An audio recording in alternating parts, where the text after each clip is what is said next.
Claro, hoy es un aniversario de la captura de la cúpula de Sendero Luminoso que marcó un hito en la historia del Perú, porque permitió desmantelar a una organización que había puesto en vilo al país.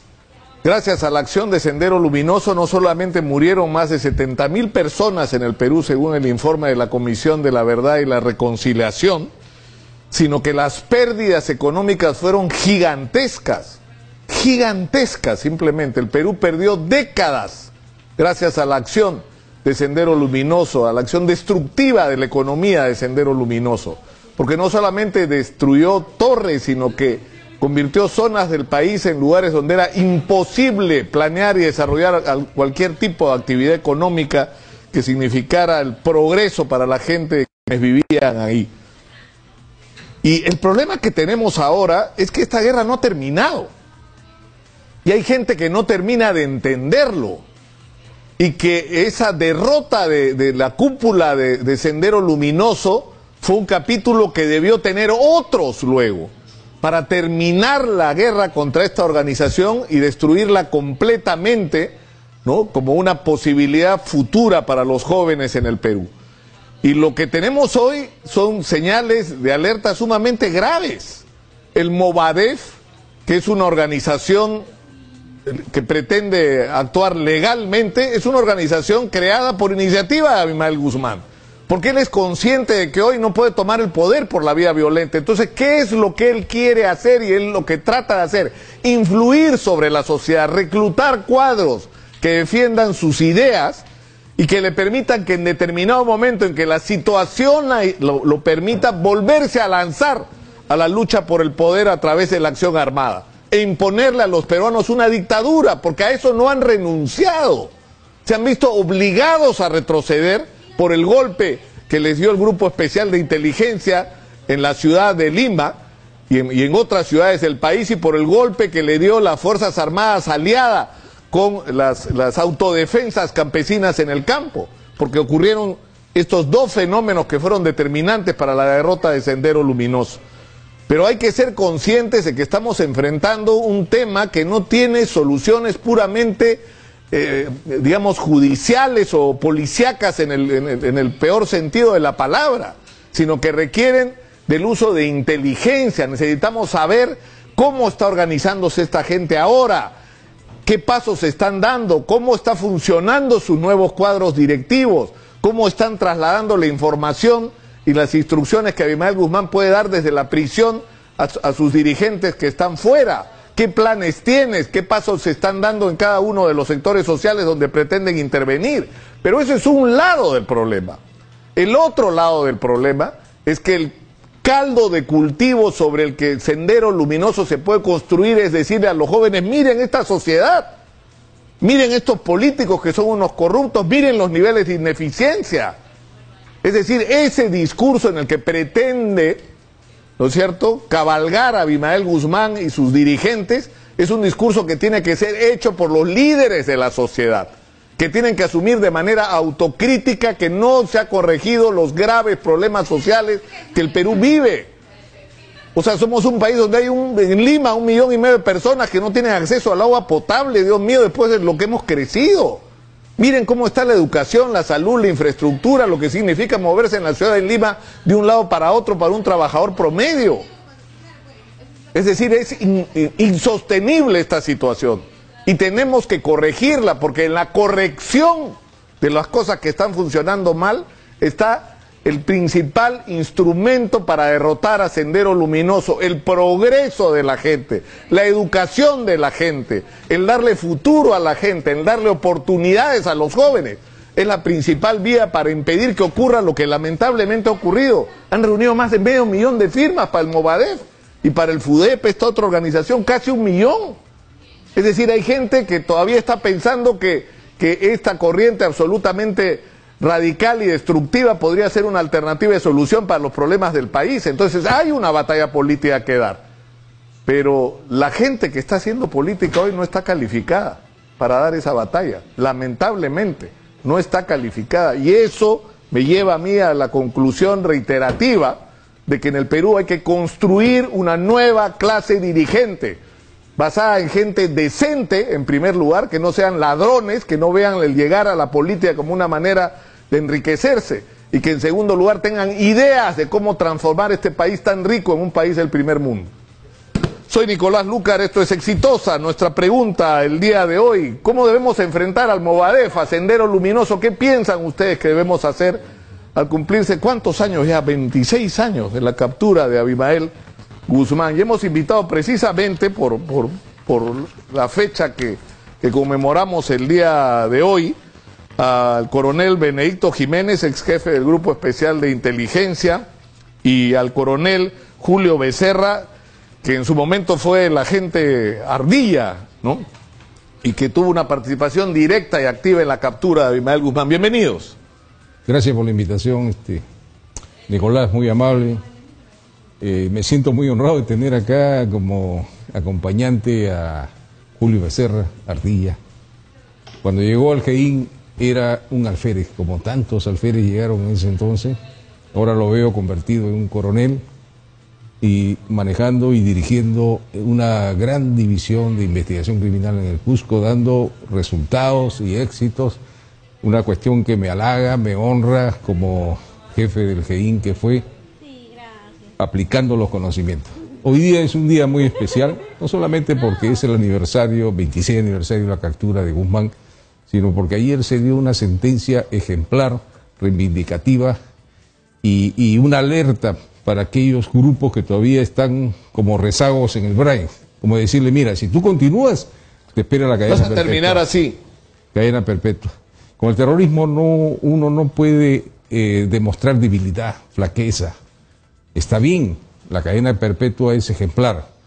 Quizás a Guzmán, que ya tiene cadena perpetua, sea una raya más al tigre, porque acá en nuestra legislación penal no se suman las cadenas perpetuas. Solamente se cumple una sola. Él puede tener 2 o 3 o 4, porque también creo que le espera el caso Soras, que es un proceso que todavía no tiene sentencia. Y aprovechar también para saludar a todo lo del GEIN, a su familia, un grupo excelente al que siempre me siento honrado de haber creado y haberlos conducido a la captura de Guzmán junto con Marco Miyashiro, ¿no? Ahora, esto fue toda una experiencia extraordinaria sobre la que yo tengo la sensación que todavía no terminamos de aprender todas las lecciones de lo que significó, porque fue un aprendizaje, ¿no es cierto? Claro que sí. O sea, se enfrentaba a una organización que era desconocida, que comienza colgando perros, ¿no? Deng Xiaoping, hijo de perra, aparecen perros colgados por los postes y uno no entendía qué estaba pasando, porque además era gente que hacía, no sé, yo cuando estaba en la universidad y era como la mayor parte de mi generación universitaria en esa época de izquierda, era raro ser, digamos, un joven activo políticamente y no ser de izquierda en esa época, y los de Sendero Luminoso para nosotros eran unos locos, ¿no? Que hablaban de la lucha armada, y se pasaban la vida entera hablando de la lucha, nadie los tomaba en serio, y de repente hicieron lo que hicieron, ¿no? Así es. O sea, eran un fenómeno que primero había que descubrir de qué se trataba, había que entenderlo, ¿no? Claro, y precisamente, señor, en principio también agradecerle por la invitación. De igual manera, agradecer acá a mi coronel Benedicto Jiménez, porque él ha tenido bien escoger a 82 efectivos, 82 hombres que han prestado servicios en el GEIN. Él ha creado la maquinaria perfecta. Nosotros hemos sido las piezas que de repente él necesitaba para que precisamente funcione eso. Me halaga mucho estar al costado de mi coronel, de quien él ha sabido escoger tan bien, y prueba de ello es que el GEIN a la fecha tiene más de 10 generales y otros tantos coroneles que inclusive, como quien habla, estamos todavía en actividad y en la actualidad presto servicios en la División de Investigación Criminal en Cusco a compañeros y amigos a quienes desde esta plataforma les mando muchos saludos. Y efectivamente lo que dice usted, Sendero cuando nació de esa manera en el que nadie podía entender de qué cosa se trataba en realidad, pero tuvo que estar Benedicto Jiménez, quien se ha estudiado, quien ha entendido que efectivamente se trataba de una organización terrorista y por ello había que combatirlo conociendo en principio a nosotros mismos, conociendo nuestras debilidades, conociendo nuestras fortalezas y luego conocer a esta organización como tal, y es así que el 12 de septiembre del 92 pues se llegó a capturar precisamente a este terrorista tan terrible como es Abimael Guzmán. Ahora, lo que ocurre es que Abimael Guzmán es capturado, acepta que ha sufrido una derrota, ¿no es cierto? Pero inmediatamente está pensando cómo actuar en esas circunstancias, ¿no es cierto? Y lo primero que establece es que hay que replegarse, ¿no es cierto? Que hay que suspender la acción armada, que hay que dejar las armas porque resulta absolutamente inconveniente. ¿Y qué hay que hacer? Proteger a la dirección, es lo primero en lo que él piensa, ¿no es cierto? Claro. Preservar la continuidad de lo que es su movimiento. En el libro de Puño y Letra, la presentación lo hace su esposa, o sea, Elena Albertini Parraguirre Reboredo, donde ella acepta y dice que porque no quieren saber nada con Guzmán, no quieren saber nada con el pensamiento de Gonzalo.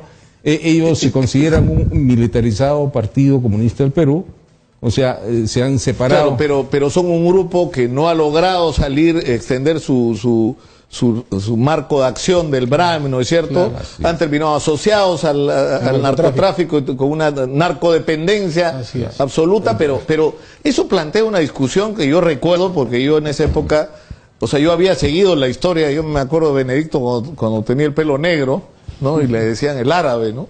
Y todos éramos jóvenes, pero en un momento, yo recuerdo cuando se produce la captura, hay una discusión sobre qué era lo que convenía más, si Abimael Guzmán debía seguir vivo o no.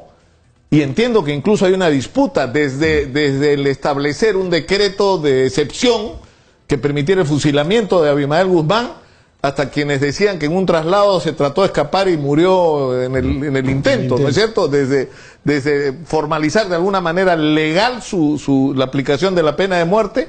Ahora, la pregunta es si fue un error o no. Bueno, esa pregunta también... O sea, ¿cómo hubiera sido la historia si la decisión que se tomaba era la de Saddam Hussein, lo que hicieron los gringos, claro, ¿no es cierto? Claro, exactamente. Muchos preguntaban, ¿y por qué no lo mataron? Y nos hubiéramos evitado, pero nosotros le dimos una respuesta, y acá también Ardía hace un momento dijo, conocer al enemigo y conocerse uno mismo, esos son principios del arte de la guerra de Sun Tzu. Así como tiene ese principio, hay otro que dice vencer sin luchar, y al enemigo hay que capturarlo vivo, porque muerto no sirve, no es explotable y puede generar un mártir. Entonces, hubiera sido peor. Claro. Nosotros nos basamos... Hubiera sido una leyenda, sí. Nos basamos en estos principios. Entonces, ese principio le decíamos, no, nosotros aplicamos el principio de vencer sin luchar. Al enemigo capturarlo vivo porque destruido no sirve para nada. Entonces, ese fue el soporte que teníamos para contrarrestar la tendencia de ¿por qué no lo matas? Ahora, el problema es que si tú lo dejas vivo, como ocurrió, porque finalmente algún día se va a contar la historia, yo no la conozco porque yo la sabía de afuera, pero ya adentro algo pasó, ¿no es cierto? Algo pasó, incluso entiendo que en un determinado momento dormía en la oficina de Quetín Vidal, ¿no es cierto? Pero en fin, Abimael Guzmán, pero a lo que voy es, quedó vivo, ¿no es cierto? Finalmente fue una decisión que se tomó. El problema es que eso suponía una continuidad. Así es. ¿No es cierto? Porque él iba a hacer todo lo posible por reconstituir su dirección y porque su organización se preservara y siguiera existiendo. Y la conclusión, 26 años después, que lo logró, tiene una organización que sigue funcionando. Política, ideológicamente, así es. Es cierto, nosotros le dimos un golpe militarmente, pero la destrucción total de un grupo como Sendero se da en 3 campos: militar, política, ideológica. Y esos 2 campos nosotros lo dejamos de lado, porque no hubo continuidad, tú bien lo dices, ¿no? Entonces él ha logrado desarrollar la estrategia legal, ideológica y política. Ha fortalecido el partido, han sobrevivido del tema, y ahora se dan el lujo de llevar estas denuncias a la Comisión Interamericana. Bueno, van a llevar, lo de Morote lo van a llevar de todos modos, ¿no? Porque lo que van a decir es, Morote estaba preso, ¿cómo podía ser autor mediato? O sea, ya con eso nomás tienen para, ¿no? Si quisiera decir algo, tengamos en cuenta de que si Abimael Guzmán no está muerto es que precisamente era porque era parte de nuestra misión, y como miembros de la policía nosotros teníamos que detener a la persona viva, porque esa es la forma en que hemos sido formados en la escuela, es la forma en que nos formó Benedicto Jiménez en el GEIN, y como dijo, pues más vale ya vivo que muerto. Si bien es cierto, hoy estamos viviendo todavía estas épocas, estos momentos de terrorismo bajo las diversas modalidades que está apareciendo, llámese Movadef o llámese FUDEF. Sin embargo, la DIRCOTE, a través del nuevo comando que tiene ahí el general Bahía, están haciendo un buen trabajo, está habiendo un control. El tema está en que cuando ocurra una acción terrorista es que ahí en realidad se va a demostrar cuán preparada o no está la policía para entonces y para cuando en todo caso no ocurra, y ver de qué manera en realidad puede reaccionar la fuerza. Ahora, el problema es que uno de los retos que ellos están diciendo a través del Movadef, queremos hacer acción política, estamos en otra fase, ya la guerra terminó, ¿no es cierto? Es lo que dicen. Pero yo le he preguntado a varios de sus representantes directos e indirectos, porque yo creo que algunos de los abogados que niegan ser parte de la organización, yo creo que es más o menos obvio que lo son, pero ninguno te da una respuesta absolutamente explícita sobre la renuncia a la lucha armada de manera definitiva. No lo van a decir. No lo dicen porque es parte de su ADN. Por supuesto, porque el Movadef está pues basado en el pensamiento Gonzalo, y el pensamiento Gonzalo es crimen, el pensamiento Gonzalo es derramamiento de sangre, es guerra popular. No lo van a decir obviamente porque no les conviene desde el punto de vista como un partido político abierto como pretenden ser, ¿no? Ahora, el problema es cómo se hace la distinción entre los que realmente se han arrepentido y quieren reconstruir su vida y los que están saliendo y han salido en todos estos años de prisión para seguir actuando de una manera militante en alguna nueva función en la organización. O sea, para eso necesitarías haber hecho, y no sé si se ha hecho una chamba de inteligencia, ¿no es cierto? Claro. De detectar cuáles son los cuadros claves, cuál es la gente que ha seguido actuando dentro de la prisión y desde fuera, claro, digamos, continuar el trabajo. Tú estás hablando ya de cosas serias, el análisis estratégico, ¿no? Es como decir, proyectarme, si muere Guzmán, ¿quién lo va a suceder? Ya debo tener varios perfiles, ya más o menos unos 10, estudiándolo bien, de todos esos que están en libertad, porque tiene que ser uno en libertad, ha tenido experiencia de prisión, o sea, el luminosa trinchera de combate, para ver quién lo sucede. Porque ellos hablan de un segundo congreso y una segunda reconstitución. O sea, Guzmán tiene 84 años, creo. O sea, un hombre en esas condiciones no dura más de 5 años. De aquí a 5 años debemos estar proyectando nuevos escenarios para ver qué hacer si muere Guzmán. ¿Quién lo va a suceder? A lo mejor es un fulano que es recalcitrante, que no quiere saber nada con solución política, patea el tablero y dice vamos a la lucha. Pero además está en condiciones diferentes, es decir, es alguien que ha logrado a través del Movadef reunir 500,000 de firmas. Dicen que con el FUDEP han recogido incluso más.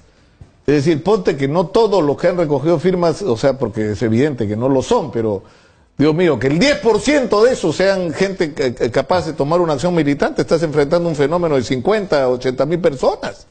Pero, o sea... la solución en todo caso no hubiera sido, ni sería tampoco la muerte de Guzmán, porque como ideología también queda. Recuerdan que el día que fue capturado dijo lo mismo, ¿no? Eso, que cuando se pone la mano en la cabeza, entonces, ¿no? La muerte de él no necesariamente va a significar el final de Sendero como organización terrorista, ¿no? Ahora, el otro tema, que es una batalla que no le corresponde a la policía, ¿no es cierto? Claro. Que es la batalla ideológica y política, que supone... Es decir, yo tuve una impresión muy fuerte el año pasado con la huelga magisterial, cuando iba casi todos los días a la Plaza San Martín, y yo así tengo flash de alguna gente a la que le recuerdo incluso las caras. Claro. Y pum, pum, de repente veía 1 o 2 por acá, porque estaban en acción, estaban tratando de meterse en un conflicto social que ha sido uno de los más importantes de los últimos años y que ponía el dedo en la llaga en uno de los grandes déficits de la sociedad peruana, que es el abandono de la educación. Entonces ellos están tratando de meterse ahí. Y yo me preguntaba, caminando por la Plaza San Martín, ¿dónde coño están los partidos? ¿No es cierto? ¿Dónde está la gente que debería estar peleando ideológicamente y políticamente ahí? No están. No están. Y uno se va a casi cualquier conflicto social en el Perú y no encuentra los partidos. O sea, los partidos son clubes electorales que se juntan para, ¿no es cierto?, elegir a los candidatos. Corre plata como cancha a ver quién es el que pone más para lograr, ¿no es cierto?, estar en las listas. Van a las elecciones y desaparecen los partidos hasta la siguiente elección. Entonces tienes una sociedad llena de problemas, ¿no?, donde no hay un ejercicio sistemático de la actividad política y esa es cancha libre para esta gente. Claro, a nivel universitario, por ejemplo, estos jóvenes tienen grandes dudas, interrogantes que no se le absuelve. Por ejemplo, ellos cuando se entra al tema esto de Guzmán, dice, ¿Guzmán es un terrorista o es un luchador social? Porque él luchaba contra la corrupción y la injusticia. Y ahora que se ha destapado los audios de la corrupción, se ha demostrado que el Poder Judicial, entonces tenía razón. Entonces, claro, ellos usan todo lo que esos argumentos, ¿no? Le golpea el cerebro a un joven y creen que es verdad. Pero ¿quién le aclara, quién le precisa que eso es errado, ese argumento? No hay, pues. No hay. Entonces, nosotros vemos que el Movadez capta, atrae a la juventud y nos quedamos preocupados. Esa labor también es del gobierno, del Estado, de los partidos, e incluso de nosotros mismos que tenemos experiencia, ¿no? Agarrar a la gente del GEIN que está en retiro y que vayan pues a discutir, a ayudar a resolver estas grandes interrogantes, ¿no? Porque incluso no hay ni libros y manuales que puedan servir para eso. Hasta el momento no se pone de acuerdo. Claro, pero lo que es claro es que hay que entender, como yo creo, porque en estos días también hemos recordado el incidente de Tarata, que esto es algo que nos compromete a todos los peruanos. Y yo me acuerdo mucho, vamos a ir a la pausa si nos regalan un poco más de su tiempo, por una discusión que tuvimos en la televisión en esa época. Se estableció en la Asociación de Radio y Televisión, que no me acuerdo cómo se llamaba en esa época, que tú no podrías informar más que 3 minutos y prácticamente no podíamos hablar del tema de Sendero Luminoso porque si no hacías apología y les hacías propaganda. Pero no podías salir a la calle, no podías salir de Lima, habían apagones, bombazos por todos lados y el rum rum y el rumor era peor. Entonces la discusión que teníamos en esa época y lo que decía no solo yo sino algunos otros periodistas con los que trabajamos es que tenemos que decirle la verdad a la gente. La sociedad peruana está amenazada, estamos todos amenazados. Y esta gente está matando, está siendo atentado, y son fuertes, sí, pues son fuertes porque los hemos dejado. Pero no podemos engañar a la gente, y el conocimiento de lo que está pasando debería hacer que toda la sociedad se movilice de alguna manera contra esta amenaza, porque la amenaza es para todos. Así es. Bueno, al final, cuando ocurrió lo de Tarata ya no había discusión, ya era obvio que había que hablar de esto abierta y públicamente, pero fue una pelea también en los medios, ¿sabes? Porque se cometieron errores también a ese nivel. Pero en fin, vamos a la pausa y regresamos. Están con nosotros Benedicto Jiménez y Julio Becerra, coroneles ambos, miembros del GEIN, del Grupo Especial de Inteligencia que capturó hace 26 años a Abimael Guzmán y a toda la cúpula, o a lo más importante de la cúpula de Sendero Luminoso. Con ellos volvemos. Esto es Exitosa, la radio del Perú.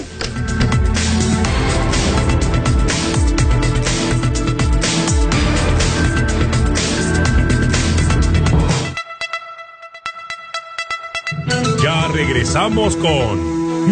Inscripciones puedes llamar al 275-0500, repito, 275-0500, UPIC.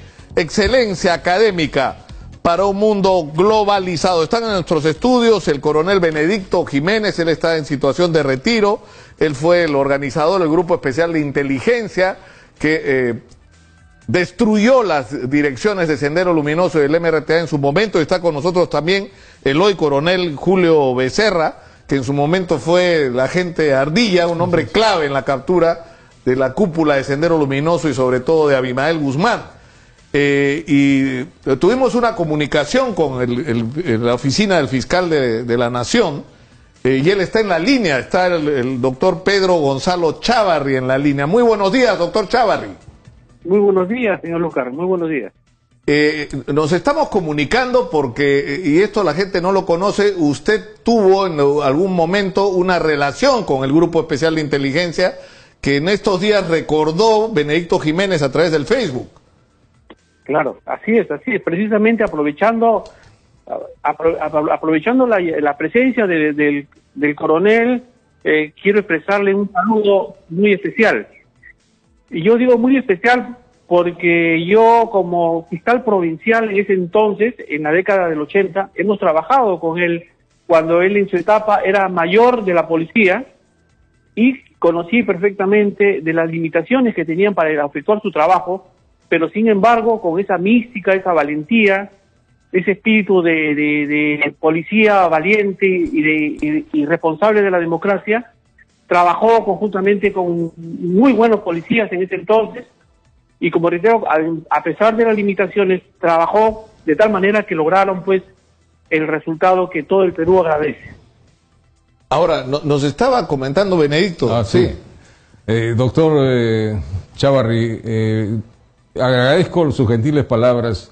Y justo comentaba con Nicolás de que en la época dura del terrorismo, o sea, donde, digamos, arreciaba el terrorismo, muy pocos querían dar la cara, tanto de jueces como fiscales. Incluso se crearon la figura del juez sin rostro. Y también hubieron fiscales sin rostro. Entonces, y yo recuerdo que a la DINCOTE, estamos hablando incluso mucho antes que se creara el GEIN, llegaron cuando lo que habían eran los famosos grupos Delta, ¿no? Llegaron un grupo de fiscales, entre los cuales estaba el doctor Pedro Chávarri, que eran fiscales valientes, que daban la cara y no tenían miedo.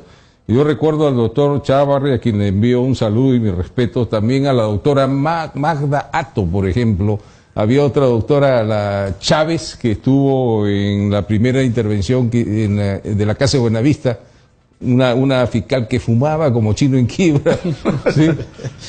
Había varias fiscales, y en ese grupo de fiscales valientes, fiscales que dieron la cara y que trabajaron codo a codo con nosotros, estaba el doctor Pedro Chávarri. Ahora, lo que recordábamos, doctor Chávarri, y yo lo recordaba desde el lado de la televisión, porque teníamos la polémica en la televisión sobre si había que informar, y si informar sobre lo que hacía Sendero era hacer apología, si les estábamos haciendo un favor, si les hacíamos... mientras el país incendiaba, y la gente se informaba por el rumor, ¿no es cierto?, y por el miedo. Entonces, lo que nosotros decíamos es que hay que informar lo que está pasando, por crudo que sea, pero hay que editorializar. Hay que dar un mensaje a la gente en contra de... Anda a buscar quién quería hablar contra Sendero. Nadie quería salir a hablar contra Sendero. Ahora todos hablan contra Sendero. Cuando están presos, ¿no es cierto? Claro, No te están jugando el pellejo. Tal es así, señor. Sendero nos había sumido en un temor tan terrible que los que hemos vivido esas épocas tan de sangre, esas épocas de terrorismo, nos hemos sumido en el miedo, que no hemos sido capaces de decirles a nuestros hijos, a los jóvenes de hoy en día, lo que hemos vivido realmente. Sendero ha creado tanto temor en la población peruana que la población en sí tiene miedo hasta hoy en día de contarle a ellos qué cosa hemos vivido. Y creo que ya es el momento de despercudirse de ese miedo, ¿no? Claro que sí. Y además de darle a las cosas su lugar, porque es verdad que el Grupo Especial de Inteligencia hizo cosas extraordinarias, ¿no es cierto? Pero parte de ese trabajo tuvo que ver con la existencia de fiscales y jueces que, como acaba de decir Benedicto Jiménez, se compraron el pleito. Lo cual suponía en ese momento jugarte el pellejo, ¿no? No, claro, indudablemente. Porque nosotros requeríamos para las intervenciones que esté el fiscal con nosotros para garantizar el debido... La legalidad. La legalidad. Y necesariamente estaban los fiscales ahí, y no todos daban la cara. Incluso yo recuerdo bien, hay un fiscal Coraje que estuvo con nosotros en la casa de los Sauces, ¿no? Valiente. Estaba en Huaycán viendo un caso de un crimen, y yo lo llamo y le digo, doctor Coraje, necesitamos urgente que usted venga porque vamos a intervenir la casa de los Sauces. Y vino volando, hermano. Ese era otro fiscal así valiente de los que había en ese grupo. ¿Cuántos años tenía usted, doctor Chávarri, en esa época?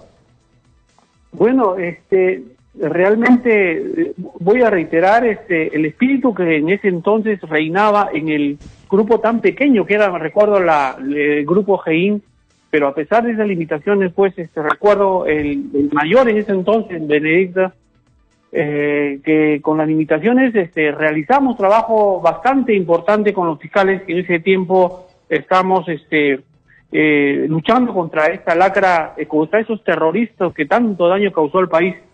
Pero él hizo mención a algunos fiscales, efectivamente, hubieron fiscales que participaron y tuvieron una notoriedad en este trabajo mancomunado con la policía. Ha mencionado al doctor Juan Coraje, por ejemplo, que estuvo en el inmueble de los Sauces. Ya él ha fallecido, pero ha dejado un recuerdo, ha dejado muy en alto el nombre del Ministerio Público, trabajábamos mancomunadamente con nuestro aliado estratégico, que es la Policía Nacional del Perú. Nosotros hoy día nos sentimos sumamente contentos de saber que la democracia la hemos recuperado, gracias al trabajo que realizó el equipo que liderado en ese tiempo el mayor, ahora coronel Benedicto, y también el general Miyachiro. que ellos han trabajado con un equipo importante de gente con la que yo ahora me encuentro, y la verdad que cuando lo hacemos nos estrechamos con un fuerte abrazo, porque fueron peruanos que trabajaron en favor de la democracia en el Perú. Yo reitero mis saludos, le envío un fuerte abrazo al coronel Benedicto y decirle también a toda la oficialidad que hoy en día tienen la responsabilidad de continuar con esta lucha, porque todavía quedan algunos remanentes, o por lo menos algunos pequeños grupos que pretenden resaltar o renacer como este grupo Movadep, ¿no?, que ya lo hemos identificado. Vamos a seguir en esa lucha. Yo desde mi lugar, y él seguramente con su sabiduría, con su experiencia, saber adiestrar a los oficiales que hoy en día tienen la responsabilidad de salvaguardar la democracia en el Perú. Yo lo quiero comprometer, doctor Chávarri, no es esta la circunstancia adecuada, estamos en otro tema en este momento, pero lo quiero comprometer a una entrevista acá en Exitosa sobre la situación del Ministerio Público y los conflictos que están abiertos. Yo lo comprometo para una entrevista. ¿Cuándo podría ser esto posible? ¿Mañana? ¿Esta semana? Dígame usted. ¿Cómo no? Con mucho gusto, sí. Con mucho gusto, señor Lucas, vamos a conversar. Soy un demócrata, soy una persona que siempre cree en la institucionalidad, en el respeto a la autonomía. Por mi formación es que me he permitido llamar y felicitar al coronel Benedicto, a él y a todos los miembros de la policía que hicieron tanto por nuestro país. Yo por eso lo quiero comprometer, no sé, a menos que usted tenga disposición en este momento a comentar esto que está ocurriendo. Ha salido un comunicado de algunos de la Junta de Fiscales de ANCAS y luego un comunicado firmado por algunos fiscales de lavado de activos, donde se refieren a la necesidad de que mientras duren las investigaciones en el Congreso con respecto a usted dé un paso al costado y esperando a que se resuelva este tema. ¿Cuál es la voluntad de usted con respecto a este asunto? Bueno, sí, estamos tomando nota en el tema y miren, yo la verdad estoy esperando el resultado de la decisión que tome el Congreso de la República.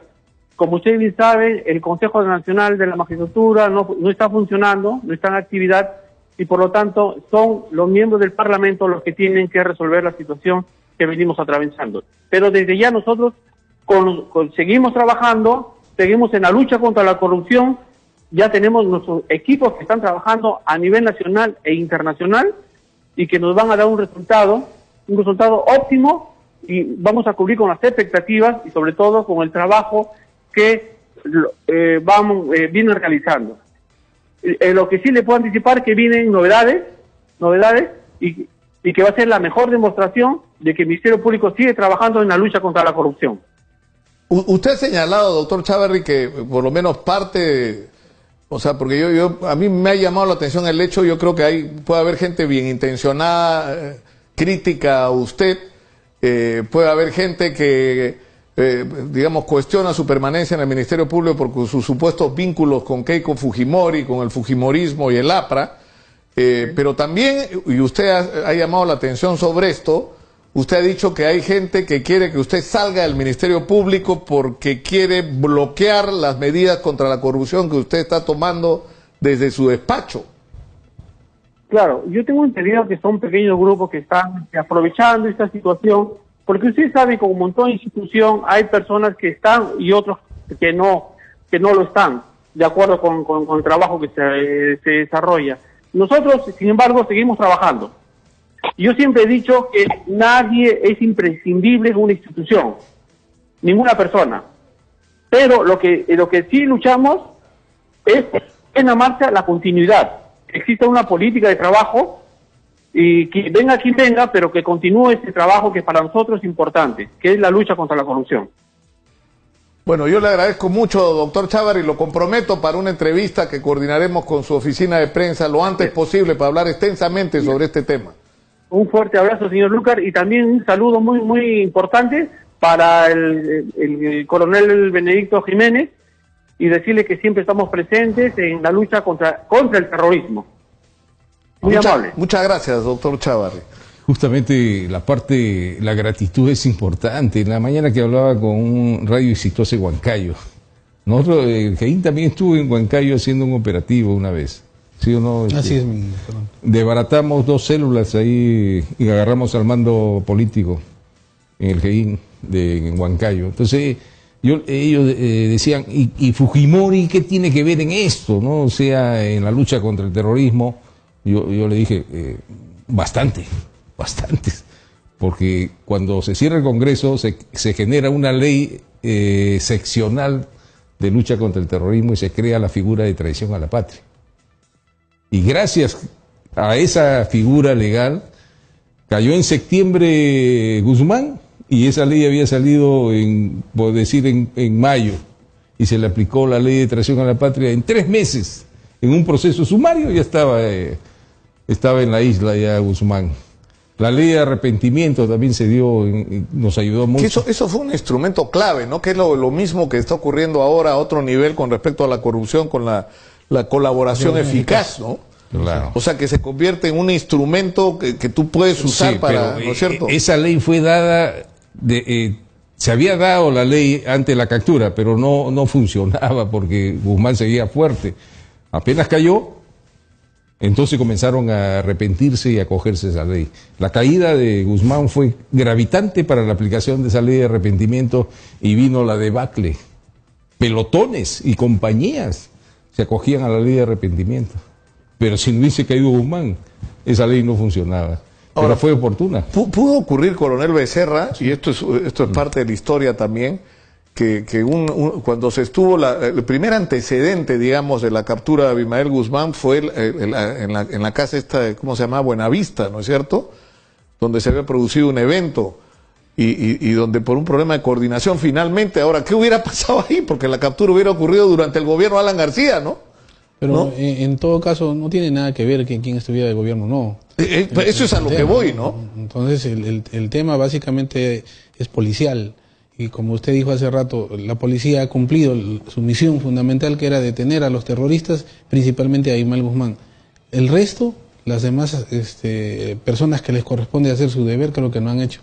Y por eso es que pasados 26 años, recién se ha logrado el día de ayer una sentencia en contra de la cúpula senderista nuevamente. Por lo de Tarata. Pero la familia ha tenido que esperar 26 años para lograr algo de justicia. Me parece increíble. Sin embargo, también hay una lectura posterior a ello de que los jueces pues están justiciando con criterio y conciencia. Probablemente se han demorado mucho, pero es lo que les corresponde hacer finalmente, ¿no? Ahora, sigue, sin embargo, pendiente, es decir, hay en relación a Sendero Luminoso un tema que es o sea, tienes el grupo de Cristo Palomino, que es un grupo aislado, muy vinculado al narcotráfico, y que desarticularlo es un asunto muy complejo desde el punto de vista, o sea, la única manera es la militar, porque la inteligencia, quiero decir, porque si tú tomas y optas por una salida militar es muy complejo, están metidos ahí hace prácticamente 30 años, ¿no? Entonces, ¿cómo hace para capturarlos o para producir, por ejemplo, una intervención militar sin dañar a la población? Ahora, ese es un problema, ¿no es cierto? Mira, Nicolás, ese es un problema que tiene que ver con estrategia. El punto de quiebre, ¿no? En toda lucha siempre uno busca el punto de quiebre, donde hay un ganador y un perdedor. Nosotros lo encontramos con la captura de Guzmán, ese fue el punto de quiebre, porque acciones antes ha habido, y mucha gente que llama de provincia y dice, yo también he participado en una captura, sí, pero el punto de quiebre es lo que hace el giro histórico. Ahora, ¿cuál es el punto de quiebre con respecto a estos hermanos Quispe Palomino? Hasta ahora no se encuentra el punto de quiebre. A lo mejor la captura de camarada José no es el punto de quiebre, porque puede ser sustituido por su hermano Raúl o por cualquier otro, porque son un grupo familiar. A lo mejor el punto de quiebre podría ser quitarle las articulaciones de la droga, el abastecimiento logístico, no sé. Eso es lo que debe encontrar el estratega. Claro, pero eso es un tema, ¿no es cierto? Porque esto es un grupo que se ha aislado, ¿no es cierto?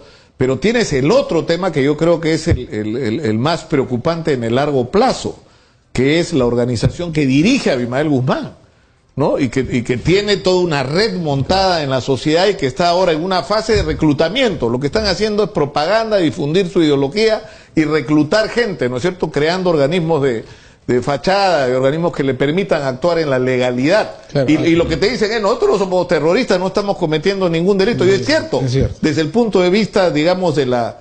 ¿no? Pero esta gente tiene una organización clandestina donde el lenguaje tiene que ser otro, ¿no es cierto? Sí, claro. Aunado a lo que usted dice, precisamente, lamentablemente los penales son los lugares donde ellos han entrenado mucho más, a través de lo que ellos denominaban las luminosas trincheras de combate. Entonces hoy en día habría que preguntarse, ese terrorista que ha pugnado una determinada cantidad de años en el penal, hoy que se encuentra en libertad, ¿realmente se encontrará arrepentido? No se habrá capacitado mucho más a través de estas luminosas de trinchera de combate. Eso creo que también es un tema. Claro, que pero eso, a lo que voy, coronel Becerra, es que esa respuesta ya la deberíamos tener si se hubiera dado continuidad, ¿no es cierto? Es decir, porque lo que hubieras tenido que hacer es lo que ustedes hacían, era hacer inteligencia. O sea, tener gente en cada penal, saber qué piensan, quién es quién, qué es lo que están haciendo, quiénes son los jefes. Si sales ya sabes quién es ese que está saliendo y qué podría hacer afuera. Y quién es realmente un arrepentido. O sea, toda esa continuidad lamentablemente se perdió por todas las perturbaciones políticas que han habido. No, y nosotros le llamamos también triunfalismo barato. Triunfalismo barato, nos dimos una borrachera del triunfo. Héroe de la democracia. Yo he pedido toda la información necesaria para comprender y entender por qué motivo, porque no tengo ningún impedimento legal, yo no tengo sentencias firmes consentidas de delitos. Entonces he acudido a la vía administrativa, quiero agotar la vía administrativa y si posible me voy a la vía legal, ¿no? Por una cuestión de derecho y justicia y también de dignidad, pues, ¿no? Para estar a la altura de mi amigo coronel, que es un héroe de la democracia, yo no tengo esa calificación, entonces espero algún día alcanzarlo, como yo digo, en esta vida o en la otra, porque los derechos se arrancan, no se suplica, no se ruega. Ahora, yo, Benedicto, te lo he dicho en privado y en público, ¿no? Yo creo que tú te equivocaste. O sea, me parece que errar es absolutamente humano, pero el contexto en el que tú estuviste puesto es un contexto en el que ninguna persona que haya hecho lo que ustedes han hecho debería ser puesta jamás. Jamás. O sea, yo creo que la sociedad peruana le debe a ustedes, a todos los miembros del Grupo Especial de Inteligencia, a toda la gente que participó en este, como te gusta tanto la expresión, punto de quiebre en la historia del Perú, porque fue un punto de quiebre para la historia del Perú. O sea, nosotros tenemos que ser agradecidos y tenemos que cuidar a esta gente y reivindicar a esta gente y ocuparnos de que tengan la mejor vida posible, ¿no es cierto? Y no simplemente usarlos y pasó, y no todo el mundo da discursos y hace ceremonias, pero ¿qué pasa con sus vidas, con sus destinos, con los de sus familias, con sus enfermedades, con sus necesidades? Yo creo que hemos sido ingratos y lamentablemente seguimos siendo ingratos, ¿no? Yo recibo a cada rato a gente que estuvo en el CENEPA, a gente que yo puedo conocer así cara a cara porque estuve con estos chicos ahí, y también encuentras ingratitud, ¿no? Y eso es penoso, ¿no? O con gente en las Fuerzas Armadas, porque también hicieron su aprendizaje en las Fuerzas Armadas, ¿no es cierto? Cometieron muchos errores en el camino, porque los dejaron solos. Los arrimaron, le dijeron, ustedes encárguense, y no están preparados para una guerra exterior, no para enfrentar a enemigos dentro de su propio país. Me hace recordar un dicho de un poeta peruano, Federico More. Decía, la ingratitud es universal, pero su cuna es el Perú, decía. La cuna de la gratitud. Sí. No, yo quisiera terminar con algo que Álvaro Tapia estuvo conversando con jóvenes sobre quién es Abimael Guzmán. Miren lo que pasó. Adelante, por favor. Gracias. Información en vivo desde el distrito de Chorrillos, hasta donde hemos llegado para recorrer diversas instituciones, universidades e institutos para saber si es que los jóvenes saben algo acerca del líder de Sendero Luminoso, Abimael Guzmán. Hoy, 12 de septiembre, se cumplen 26 años de su captura. El resultado fue el siguiente. Estamos viendo si es que ¿saben los nombres de estos personajes? Los que han salido en Sí, los han condenado ahora último. Ajá. Sí, no sé exactamente cuáles son sus nombres, pero sí he escuchado... por televisión? Sí, que los han condenado. ¿A este personaje? A Ismael Guzmán. Él está en la cárcel, entonces no sé mucho bien exactamente. Obviamente es parte del terrorismo. Sé que ha hecho varias cosas malas, entonces... Los nombres, ¿no? Estos personajes, ¿de repente saben quién es? Ismael Guzmán. ¿Hizo un bien al país? Bueno, ideológicamente pienso que es una persona que contribuyó, pero ya los medios que hicieron para poder llevarse a cabo la revolución no fueron los adecuados. ¿Reconoces a ella? Marta, ¿cómo se llama? Creo que es Marta. ¿Tú reconoces a ella? No sé, no estoy segura, pero creo que es Marta, no sé. Marta. No sé, no me acuerdo. Pero... ¿Qué ha sido, sabes? También fue parte del terrorismo, creo. Lastimosamente la mayoría de jóvenes no saben quién es Ismael Guzmán. Esperemos que las autoridades tomen cartas en el asunto para no tener más a Sendero Luminoso, para no tener que lamentar otro atentado como el de Tarata, pero sobre todo para reivindicar a esos más de 31.000 personas que murieron en la década terrorista de los 80 y 90. Informó Álvaro Tapia para Exitosa. El tema es que ojalá fuera parte del pasado, ¿no? Lamentablemente lo que estamos discutiendo es que es parte de nuestro presente, ¿no? Así es. Bueno, Así, ¿no? tenemos que terminar por el día de hoy. Lo hacemos todos los años, ¿no, Benedicto? ¿Hace cuánto tiempo? Sí, ya. ¿Hace cuánto tiempo? Bastante tiempo ha pasado, ¿no? ¿No? Y que hemos hecho los periodistas tremendos reportajes con esa historia. Y habría que reconocer, así como los fiscales, también a periodistas como tú que estuvieron ahí codo a codo con gente de la DINCOTE. Yo me acuerdo de esa noche, sí. La noche de la captura, no dormimos, hicimos como 20, sí. Hicimos un programa que duró como 10 horas, creo, ¿no? Porque teníamos historia para contar, porque, ¿no? O sea, me acuerdo reportajes de Álamo, de Rosana, de todo el mundo, ¿no? Todos tenían una historia para contar ahí, ¿no? Y estaban ahí y vivían ahí los periodistas, ¿no? Claro. Una puerta ahí de la Así de la como, casa. Bueno, hay mucha gente que puso el hombro en esa época, como muchos se fueron del país también, ¿no? Muchos se fueron del país y han regresado. Está bien, o sea, yo a veces hablo con los jóvenes y les digo, agradezcan a esos grandes hombres que hicieron, como se dice, patria, ¿no? Que yo a veces recuerdo a gente de la DINCOTE, porque el GEIN es hijo de la DINCOTE, ¿no? Nació en la DINCOTE, se creó, yo tuve grandes maestros, pues, ¿no?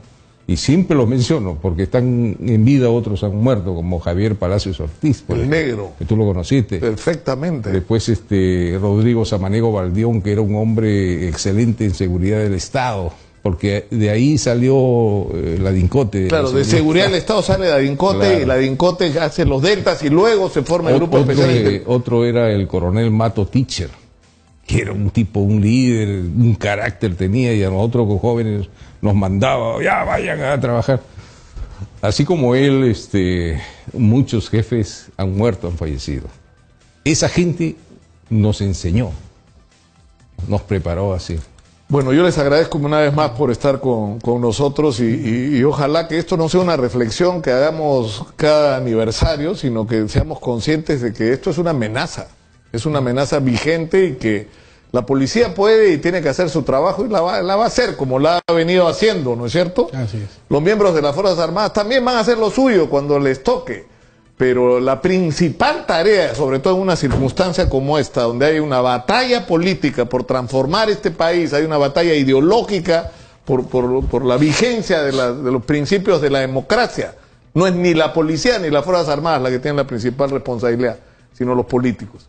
Y lamentablemente los que tenemos no nos sirven, ¿no? Necesitamos nuevos políticos que asuman ese reto. Quisiera decir algo finalmente. Muchísimas gracias por su invitación, señor, y agradecerle acá a mi coronel Benedicto Jiménez, así como a mi general Marco Miyashiro, dos personas de quienes yo he aprendido mucho. Gracias a ellos, a lo que me han enseñado ellos, como él reconoce a muchos maestros que él ha tenido igual,